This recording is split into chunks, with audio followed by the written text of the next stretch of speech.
The rain had been pounding against the tall windows of the Manhattan family court all morning, a relentless percussion that seemed to echo the storm brewing inside.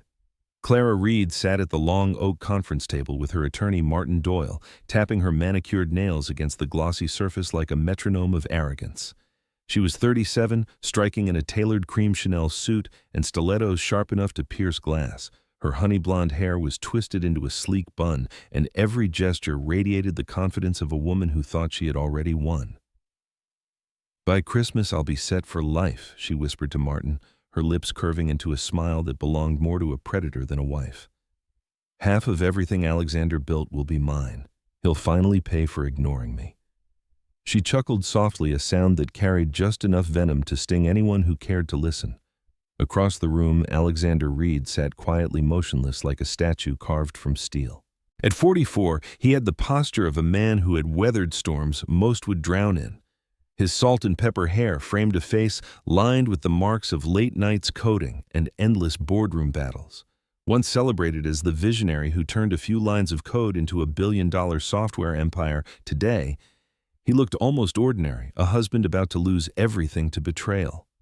Only his eyes betrayed something more, a calm so sharp it bordered on dangerous, like the surface of an iced-over lake hiding powerful currents below. Beside him sat Susan Hartman, his attorney, a woman in her early 60s with silver hair swept back neatly and glasses perched at the tip of her nose. With over 3 decades of courtroom warfare behind her, Susan had the aura of someone who had seen every trick in the book and learned to write new ones herself. She glanced at Alexander, lowering her voice. "Are you sure about this path? Once we put this in motion, there's no reversing it." Alexander didn't flinch. His lips barely moved as he murmured, "I'm sure. Let's end this." At the head of the courtroom, Judge Eleanor Whitfield, a seasoned figure in her 60s, known for her unflinching fairness, adjusted her robe and scanned the room with eyes that missed nothing. "Good afternoon. We are here to address the dissolution of marriage between Mr. Alexander Reed and Mrs. Clara Reed and the equitable distribution of marital assets." Clara rose gracefully, the heels of her stilettos clicking against the polished floor like the drumbeat of triumph. She clasped her hands, glancing briefly at Alexander as though daring him to object.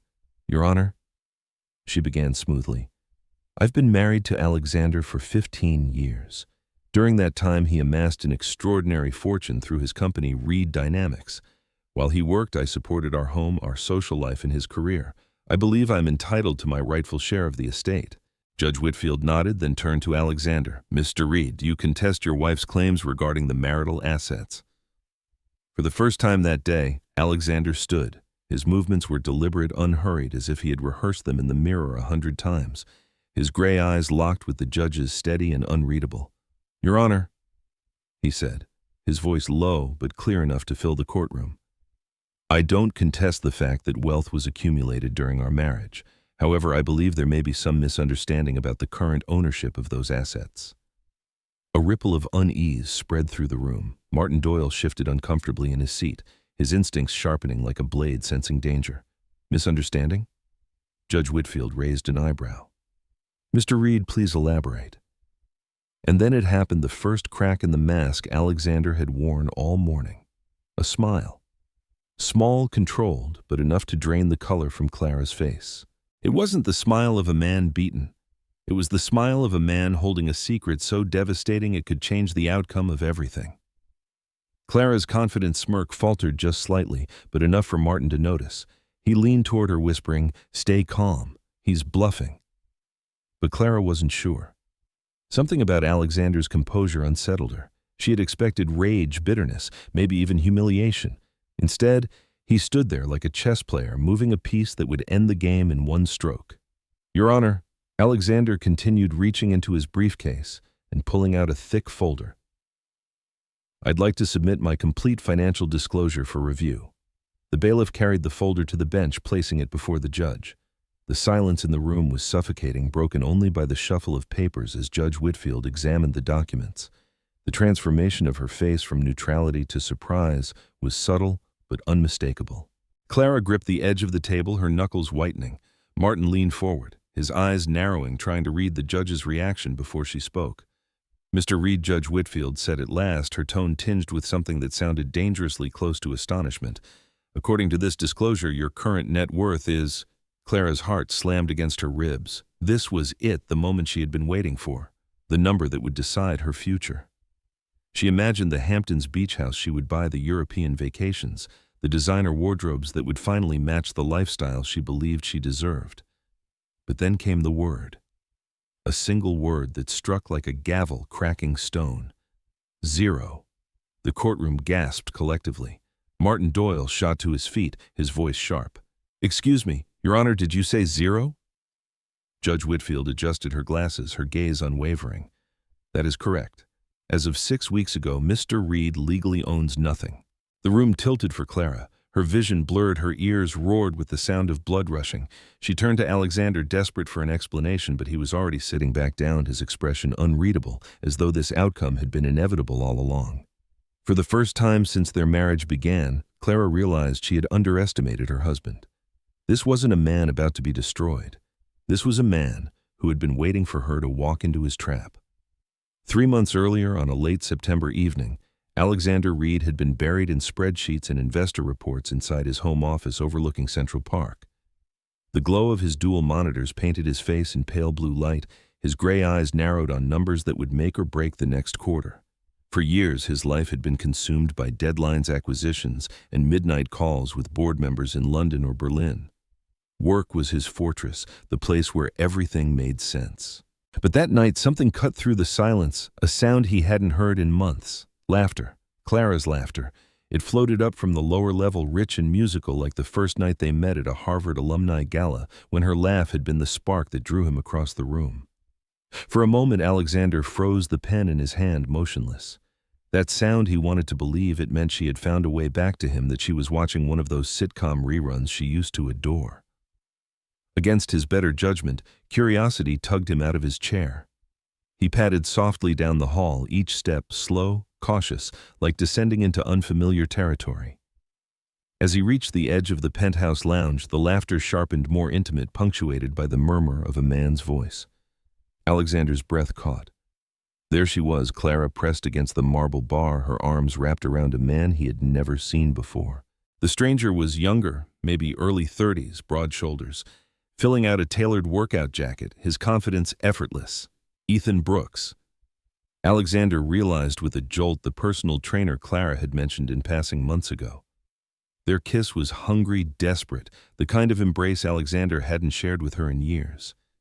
He stood in the shadows, his body rigid, watching as if trapped in a nightmare unfolding in slow motion. "I can't wait much longer, Ethan," Clara whispered against the trainer's lips, her voice breathless with anticipation. "The papers are nearly ready. By Christmas I'll be free and wealthy. Then we can disappear to Lake Como like we planned." Ethan's hand slid through her hair, his grin cocky. "Are you sure your husband doesn't suspect the guy's a genius with code, but he can't be that oblivious?" Clara laughed again, this time sharp, almost cruel. "Alex may be brilliant with algorithms, but with people he's blind. He's been buried in Reed Dynamics for so long he barely knows I exist. Trust me, he has no idea what's coming." Alexander felt a sharp pain in his chest, as though her words were knives designed to pierce not just his marriage, but his very identity. 15 years of shared memories, holidays, whispered promises, late-night takeout in their first tiny apartment, shattered in an instant.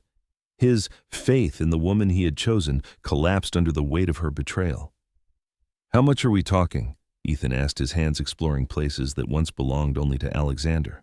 "Martin says at least 400 million, Clara replied, her eyes glinting with triumph.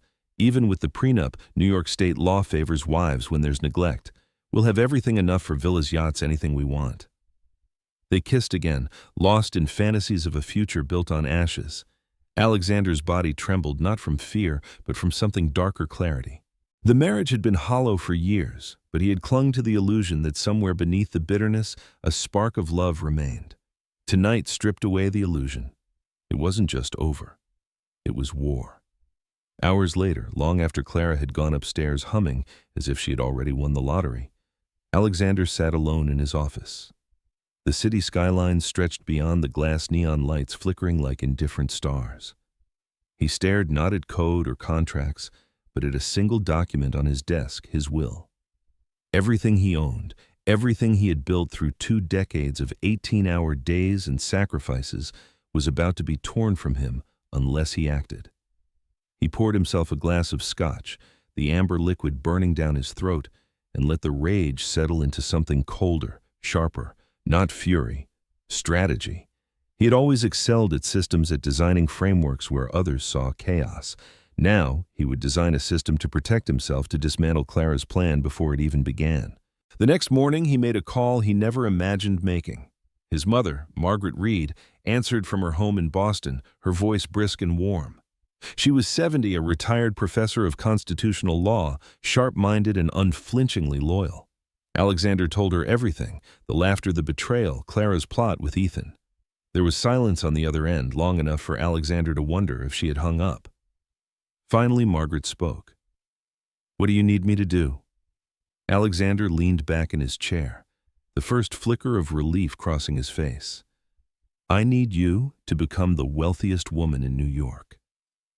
That was the night the idea was born, the blueprint for a counterstrike so precise, so devastating, Clara would never see it coming. While she dreamed of Italian villas and half his empire, Alexander was already drafting the move that would leave her with nothing but the memory of her own arrogance. Margaret Reed lived in a brownstone just off Beacon Hill in Boston, a place lined with old books, mahogany shelves, and the faint scent of Earl Grey tea. She had retired from academia nearly a decade ago, but her mind remained razor sharp, the kind of intellect that could slice through legalese like butter. When Alexander arrived one chilly morning in October, the maple leaves scattering under his shoes, she welcomed him with a silent hug, the kind that said more than words. They sat at the long dining table, papers and laptops spread before them, sunlight pouring in through tall windows like an interrogation lamp. Alexander explained everything again: the affair, the plan Clara had whispered with her trainer, the way she thought she was about to gut him financially. Margaret listened, her hands folded, her eyes never leaving his. When he finished, she exhaled slowly and said, "If Clara intends to treat this marriage like a business transaction, then you need to be the better strategist. You don't fight betrayal with anger. You fight it with precision. I can't let her take what I've built." Alexander set his jaw tight. "Not the company, not the homes, not the future I planned for our children, even if they're not here yet. She wants to burn it all down for a villa in Europe." Margaret gave a dry smile. "Then we'll move the firewood before she can strike a match." Over the next weeks, mother and son constructed a plan as intricate as any legal thesis. Step 1, asset transfers. Every property Alexander owned, from the glass and steel penthouse in Manhattan worth $20 million to the mountain lodge in Aspen, would be reassigned under Margaret's name. The vehicles, the art collection, even the sailboat anchored in Rhode Island, all of it moved through meticulous contracts drafted by Susan Hartman's network of attorneys. Each document was notarized, filed, and recorded with painstaking care. Step 2, the trust. The shares of Reed Dynamics, the heart of Alexander's empire, valued at over $600 million, would be placed in an irrevocable trust with Margaret as the sole beneficiary. Alexander would remain trustee, which meant he could manage the assets, but legally he no longer owned them. "It's bulletproof," Susan assured during one late-night call, her voice steady over the hum of a midtown cab ride. "Family transfers are legitimate. Fraudulent intent is hard to prove when the paperwork is airtight. By the time Clara files, she'll be fighting over an empty box." Step 3, timing. They would not rush. Alexander had to let Clara believe she was winning. If he moved too soon, she might sense the shift. So he endured the dinners where Clara ignored him, the weekends where she disappeared under the excuse of visiting friends, the hollow silence in their home. All the while, his assets were vanishing from her grasp like sand slipping through fingers. Margaret reveled in the challenge. "I never trusted that woman," she admitted one evening as they reviewed deeds and contracts. "She looks at you like you're a boring obligation rather than the man who built an empire. I've been waiting for her to show her true colors, and now she has." Alexander rubbed his temples, exhaustion etched into his face. "It feels wrong, Mom, to fight my wife like she's an enemy." Margaret's gaze hardened. "She made herself the enemy the moment she plotted with another man in your own home. Don't think of this as betrayal. Think of it as survival." At night, Alexander returned to New York and continued playing his role. Clara would glide into the penthouse, perfume and ambition wrapped together, tossing off excuses about business meetings or charity events. He pretended not to notice when she texted in hushed tones, her phone turned slightly away. He stayed quiet, his expression unreadable, while inside he counted down the days until the trap closed. One evening, as he signed the last transfer for the Aspen Lodge, Margaret poured him a glass of red wine and said, "The beauty of strategy is that it doesn't require rage, just patience. She believes you're distracted by your empire. Let her. The look on her face when she realizes you've already outmaneuvered her, it will be worth every sleepless night." Alexander nodded, though his chest tightened. Part of him still mourned the man who once loved Clara, who once believed they could build a family together. But that man was gone, replaced by someone colder, someone forged by betrayal. When Susan met with them for a final review, she added one last twist. "Don't forget the prenup," she said, "the clause about infidelity. She signed it without reading closely 15 years ago, too swept up in wedding fever. If evidence of her affair surfaces, spousal support is void. She won't just lose the assets, she'll lose any claim to alimony." Margaret allowed herself a rare laugh. Poetic justice. She was so eager to play the role of trophy wife she never read the fine print. That oversight will destroy her. The plan was airtight now. The empire no longer belonged to Alexander on paper. By the time Clara filed for divorce, all she would find was a legal ghost town. No mansions, no stock, no fortune. Only the prenup waiting like a guillotine. Alexander leaned back, exhaling for what felt like the first time in months. "It's done," he said softly. "She thinks she's setting the stage, but the stage belongs to me." Margaret reached across the table, clasping his hand. "Justice isn't about revenge, Alex. It's about balance." And now the balance has shifted. 15 years earlier, Alexander Reed had been a different man. Younger, leaner, with ambition burning so brightly in his eyes it was impossible to ignore. He met Clara at a Harvard alumni gala held at the Waldorf Astoria, a night glittering with chandeliers, champagne, and the electric hum of young professionals hungry for the future. Clara was unforgettable. 30 pounds lighter than she would be years later, her hair spilling down her back in soft waves, laughter bubbling out of her like a song. She was working in public relations, then dazzling clients with charm and wit. When Alexander approached, nervous in his rented tuxedo, she looked at him as if he was the only person in the ballroom. "You don't belong here," she teased, her smile sly. "You look too serious for all these polished smiles." He had laughed, awkward but genuine, and replied, "Maybe I just need someone to remind me how to enjoy the moment." That was Clara's gift in the beginning. She made him forget the weight of spreadsheets and code, made him believe life could be more than work. Their first year was intoxicating weekends in Cape Cod, late-night pizza on the Upper East Side. Kisses stolen on subway platforms as though they were still college kids. Friends described them as inseparable, two halves of a story destined for greatness. Marriage came quickly, celebrated in a rustic vineyard upstate, where Clara danced barefoot under fairy lights, and Alexander swore nothing could dim the fire in her eyes. For years, he believed that promise. As Reed dynamics grew, so did their life together. They bought the Manhattan penthouse, hosted black-tie dinners for investors, and traveled to Europe every summer. Paris, Rome, Barcelona. Clara thrived in those circles, always dressed to perfection, always laughing the loudest. She made introductions that boosted Alexander's reputation, reminded him to loosen his tie, coaxed him into charity galas he would have otherwise avoided.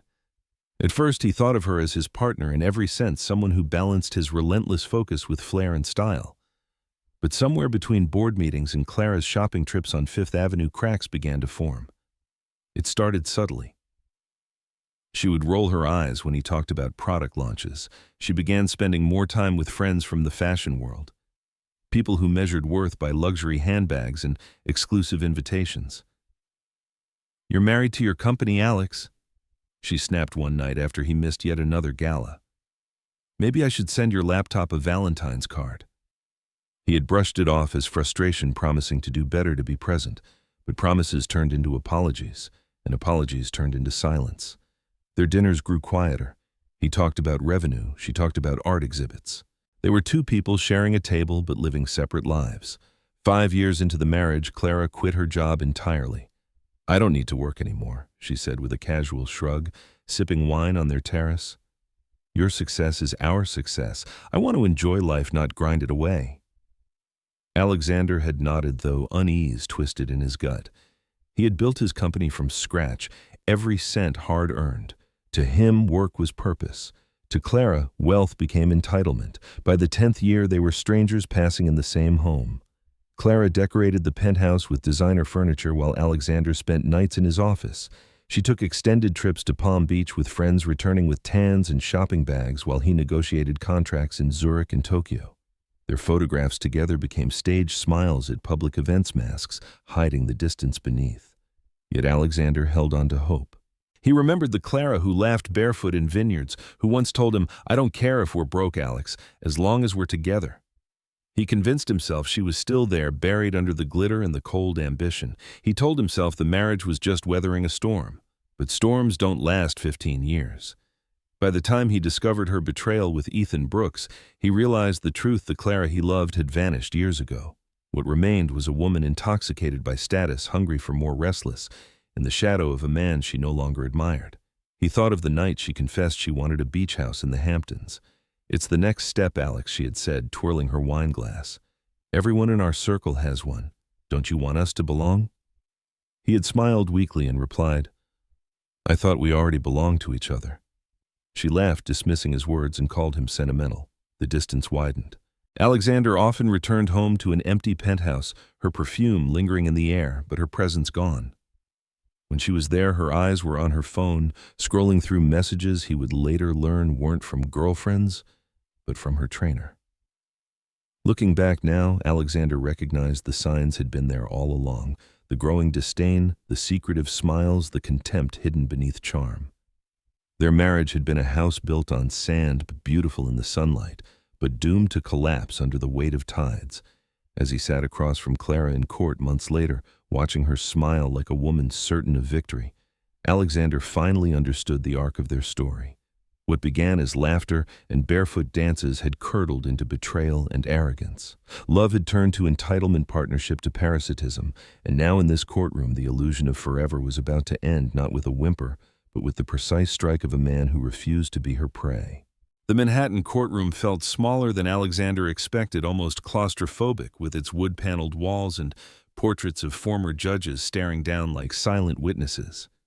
The air smelled faintly of polished oak and old paper, a mixture of gravitas and finality.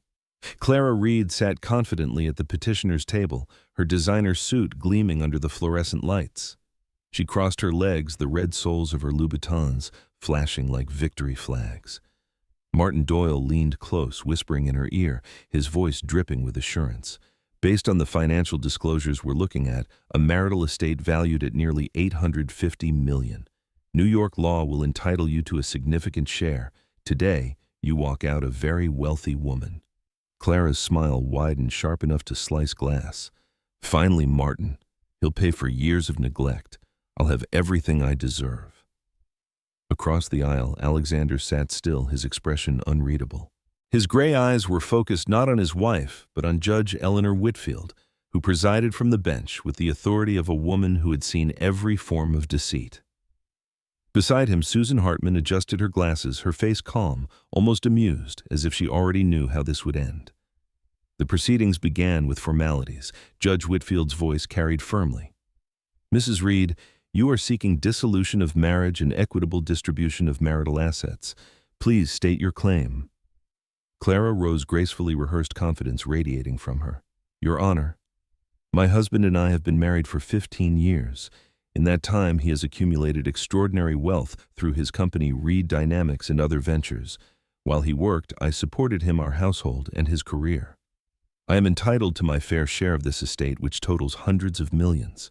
Judge Whitfield nodded, turning her gaze to Alexander. "Mr. Reed, do you contest your wife's claim regarding the marital assets?" Alexander stood slowly, buttoning his suit jacket. His movements were deliberate, steady, like a man about to execute the final move in a game already won. His eyes locked with the judge's, and his voice, calm and unwavering, filled the room. "Your Honor, I do not contest the fact that wealth was accumulated during our marriage. However, I believe there is some confusion about the current ownership of those assets." A murmur rippled through the room. Martin Doyle frowned, sensing danger. "Confusion?" Judge Whitfield arched a brow. "Mr. Reed, please elaborate." Alexander allowed the faintest hint of a smile, the kind of smile that drained the blood from Clara's face. "Yes, Your Honor. I would like to submit my updated financial disclosure for review." He handed a thick folder to the bailiff, who delivered it to the bench. Clara leaned forward eagerly, certain she was about to hear the number that would secure her future villas and Lake Como yachts and the Mediterranean shopping sprees on Madison Avenue. Judge Whitfield flipped through the papers. Her expression shifted from professional neutrality to something sharper, her silver brows lifting ever so slightly. When she spoke, her voice was measured, but the words were thunder. "According to this disclosure, Mr. Reed's current net worth is 0. The word struck like a hammer. The courtroom gasped collectively. Clara's breath caught in her throat, her vision blurring. 0. Martin Doyle shot to his feet. "Your Honor, surely there's been a mistake. The man sitting here built a company worth hundreds of millions." Judge Whitfield adjusted her glasses, her tone unwavering. "As of 6 weeks ago, Mr. Reed legally owns nothing. Every asset has been transferred to a trust under his mother's name. All documents appear properly executed and recorded. Asset transfers between family members are fully legal when performed correctly." Clara's world tilted. She gripped the table as though it might keep her from falling. Her carefully painted smile dissolved into shock. "That can't be legal," she whispered hoarsely, though no one seemed to hear. Martin pressed on, his voice rising. "We demand a full investigation. This is clearly fraudulent intent." But Judge Whitfield shook her head, her voice carrying finality. "Mr. Doyle, fraudulent intent is difficult to prove when the transfers were made before proceedings began with proper documentation. The timing may raise suspicion, but suspicion is not proof. The law is clear." Susan Hartman rose, then her voice calm but cutting. "Your Honor, I would also like to draw attention to the prenuptial agreement signed 15 years ago. It contains a clause waiving spousal support in cases of marital infidelity. Evidence of Mrs. Reed's affair has been submitted as Exhibit C." Judge Whitfield's gaze shifted to Clara, whose face drained of color. "Mrs. Reed, do you contest the validity of this agreement?"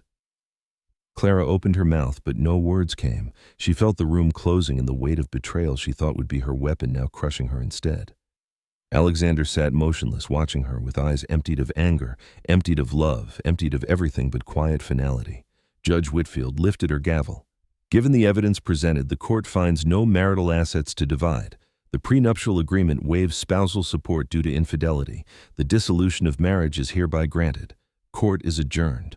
The gavel struck its crack like a gunshot, sealing Clara's fate. She collapsed back into her chair, staring at the man she once dismissed as predictable and dull. He hadn't been destroyed. He had been patient, strategic, and now she was the one left with nothing. As Alexander walked out of the courtroom, his shoulders squared, his steps measured. Clara realized with devastating clarity she had underestimated him. He hadn't fought her head on. He had outplayed her 10 moves ahead in a game she never even understood. The week after the gavel fell, the world of Alexander Reed looked eerily unchanged on the surface. Manhattan's skyline still glittered beyond the penthouse windows, taxis still honked below, and Reed Dynamics stock still ticked across the newsfeed like a heartbeat. But inside Alexander's life, everything had shifted. He no longer wore the mask of a husband bracing for destruction. He was free. The first morning after the divorce, he sat in his office, not his company headquarters, but his mother's brownstone study in Boston, watching Margaret sign the final set of documents. The transfers that had gutted Clara's case were now circling back to him. With a neat signature and a flourish, Margaret handed him the stack. "Technically, this is mine," she said with a mischievous glint, "but I was never one for yachts or tech empires. It's yours again." Alexander accepted the papers, his fingers brushing the embossed seals.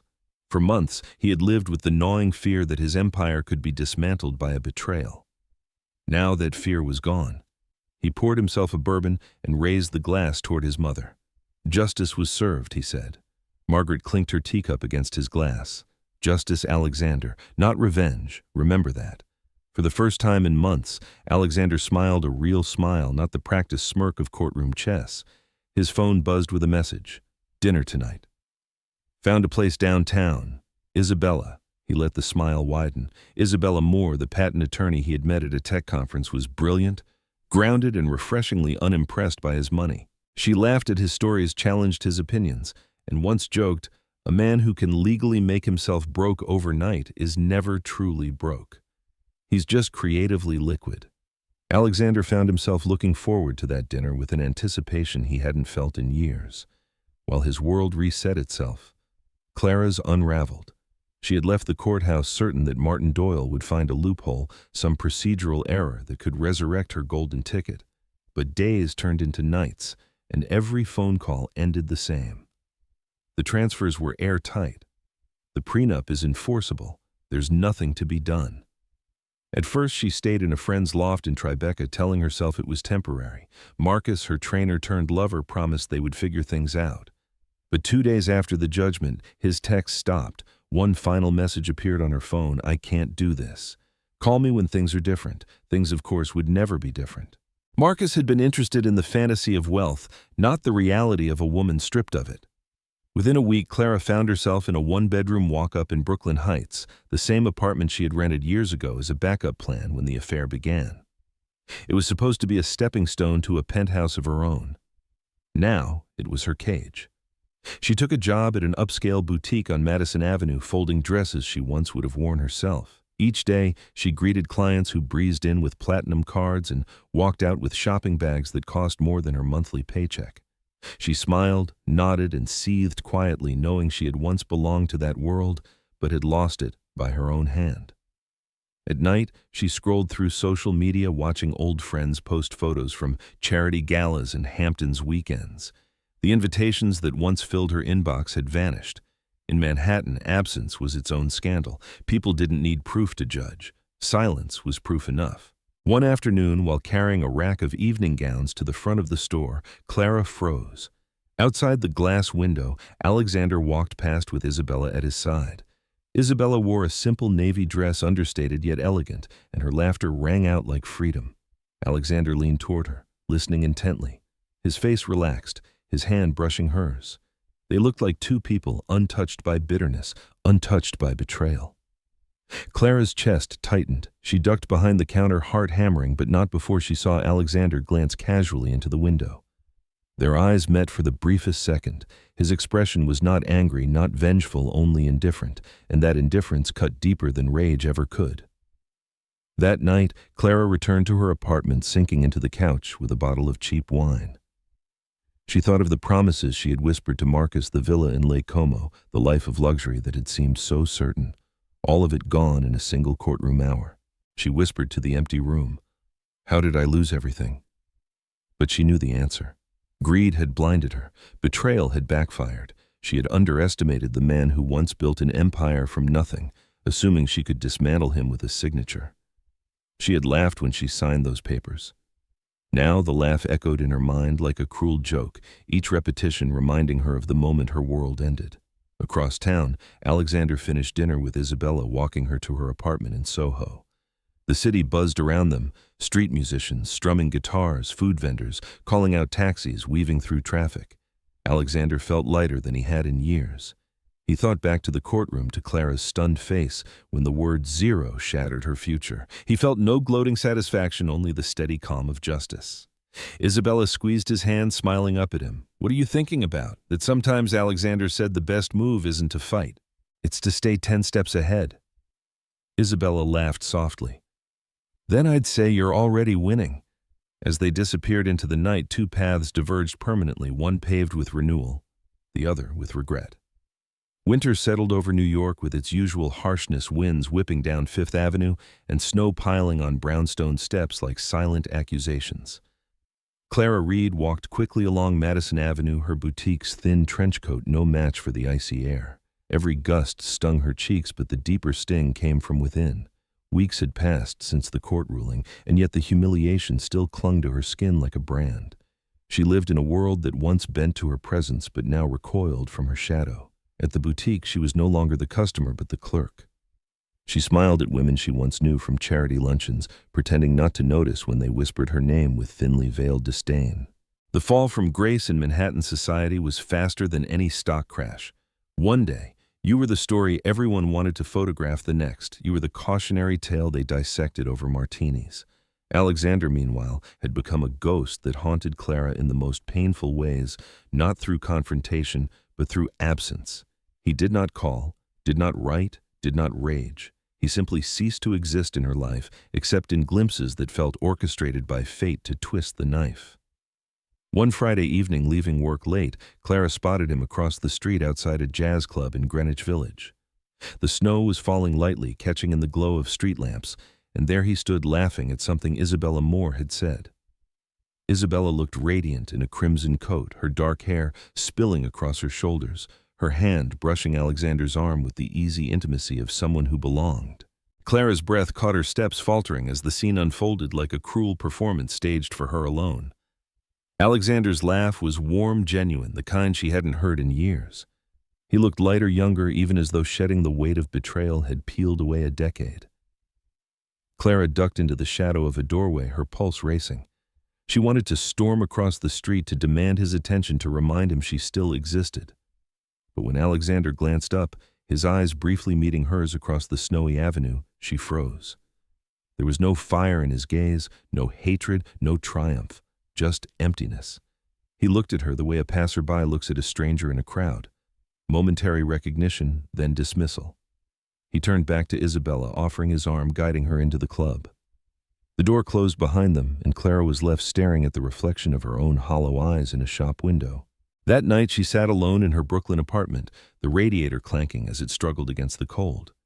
She poured another glass of wine, her third, and stared at the ceiling. Memories of her past life clawed at her, champagne toasts in Paris summers, in Capri diamond necklaces Alexander once surprised her with. She had laughed then too, but differently, soft, genuine, full of possibility. Somewhere along the line, greed had replaced gratitude, entitlement had devoured love. She whispered into the empty room, "He was supposed to fall apart. Not me." Across the river in Manhattan, Alexander and Isabella sat at a small table near the stage, a saxophone weaving velvet notes through the smoky air. Isabella leaned close. "You look lighter these days, Alex." He smiled faintly. "I feel lighter. It's strange, I thought I'd be consumed by anger after everything. But I don't feel anger. Just nothing." Isabella studied him with perceptive eyes. "Nothing can be peace, you know. Sometimes indifference is the final stage of healing." Alexander sipped his bourbon, watching the saxophonist close his eyes in passion. "She underestimated me," he said quietly. "But what surprises me more is how much I underestimated myself. I thought I needed her even when the marriage was a hollow shell. Turns out I only needed clarity." Isabella reached across the table, her hand resting over his. "And now?" He looked at her, his gray eyes no longer cold, but alive with possibility. "Now I'm ready to live again." For Alexander, the past was sealed, a chapter closed with legal signatures and silent goodbyes.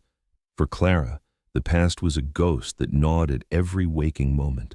She could not walk down Madison without seeing the boutiques she once shopped in. She could not glance at social media without stumbling across photos of galas she once attended, now filled with women who whispered about her downfall. But the cruelest torment was Alexander's indifference. Rage, she could have fought. Contempt, she could have twisted into a narrative. But his silence left her no role, no script, nothing but the bitter mirror of her own choices. A week later, Clara's shift ended early, and she wandered through Central Park, snow crunching beneath her boots. She paused at Bethesda Terrace, watching skaters swirl across the frozen pond. Couples held hands, laughter rising in frosty air. Once she and Alexander had strolled here, fingers entwined, talking about dreams of family. She had traded that dream for fantasies of villas and yachts, only to be left with an empty apartment and the knowledge that she had destroyed herself. She sank onto a bench, pulling her coat tighter. Somewhere in the city, Alexander was smiling again, moving forward. She was stuck, trapped in the echo of her own laughter, the day she signed the divorce papers. That laughter had once felt like victory. Now it haunted her as the sound of her own undoing. Spring crept back into New York with the stubborn resilience only the city could muster. The trees in Central Park sprouted green again. Vendors returned to their corners with hot dogs and pretzels, and the skyline glittered in warmer hues. For Alexander Reed, the season mirrored his life renewal growth, a return of color after a long winter of betrayal. He and Isabella strolled hand in hand through Soho on Sunday mornings, sipping lattes from small cafes tucked between art galleries. He returned to Reed dynamics not as a man weighed down by a toxic marriage, but as a leader energized by clarity. The board noticed his sharper focus, investors noticed his calm assurance, and even his employees felt the change. Alexander wasn't just rebuilding, he was thriving. At night in his penthouse overlooking the city lights, he and Isabella would cook simple meals together, pasta, roasted chicken, fresh bread from the bakery down the street. There were no grand gestures, no flashy displays, just warmth. For the first time in years, Alexander realized wealth wasn't measured in stock tickers or penthouse square footage. It was measured in peace, in laughter, in the ability to breathe without the shadow of betrayal. Clara's world, however, had withered to gray. Her boutique shifts stretched into endless days of folding clothes she once wore, her smile brittle as she rang up purchases for women who looked at her with a mixture of pity and judgment. She tried reconnecting with old friends, but calls went unanswered, texts left unread. Manhattan's social circles had a brutal memory. Falling from grace was entertainment, and Clara was the star of a show she couldn't escape. Her apartment in Brooklyn Heights became a prison of regret. The walls seemed smaller, each night the radiator clanking like a reminder of all she had lost. Marcus had vanished completely, his name now just a bitter aftertaste of foolishness. The man she thought would be her partner in wealth had only been a partner in fantasy. Now she faced reality alone, and the silence was deafening. One evening, desperate for air, Clara wandered through the Upper East Side. She paused outside a restaurant where she and Alexander had once dined with investors back when she was still a wife, adorned with diamonds and whispered envy. Through the window, she spotted Alexander again, seated across from Isabella. They were laughing, not the hollow staged laughter of galas, but the genuine kind that spilled easily between people who shared trust. Isabella reached across the table, brushing Alexander's hand. His face lit with contentment, a glow Clara had never seen in him during their last years together. She felt her throat tighten. Once she had imagined being in that very seat with him forever. But forever had ended the day she traded loyalty for greed. Clara turned away before they noticed her, her heels clicking against the pavement, each step echoing like judgment. That night back in her apartment, she poured a glass of cheap wine and sat staring at the city lights in the distance. They no longer belonged to her. She whispered to the empty room, "I thought I'd be unstoppable. I ended up destroying myself." For Alexander, the past was no longer a weight. He had stopped thinking about revenge. What he carried instead was wisdom. Betrayal had taught him that trust must be protected, that love without loyalty was only an illusion, and that strength came not from anger, but from foresight. As he sat with Isabella one evening on his terrace, the city alive beneath them, he admitted softly, "She thought I'd be broken, but I was never broken, just waiting for the right moment to stand." Isabella smiled, resting her head on his shoulder. And now he looked out at the skyline, the hum of the city blending with the beating of his own steady heart. "Now I'm free, free to live, free to love, free to finally choose happiness." In another part of the city, Clara scribbled in a worn notebook she had found in a drawer, the pages filled with self-recrimination. "I laughed when I signed the papers," she wrote, thinking victory was mine. But smart men don't seek revenge. They stay 10 steps ahead. And when justice comes, it cuts deeper than betrayal ever could. The city moved on, indifferent to their private wars, but the lessons remained carved into their souls. Alexander had discovered that justice, when pursued with patience and intelligence, could restore more than wealth, it could restore dignity. Clara had discovered that greed, when mixed with betrayal, could turn dreams into ashes. And for anyone watching from the outside, the story carried a clear message. What you build with loyalty endures, what you chase with selfishness crumbles. In the end, the laughter that had once echoed in a courtroom was silenced by the sound of Alexander walking into a new life. Clara was left only with the ghost of her own arrogance, while Alexander found renewal in the quiet strength of wisdom.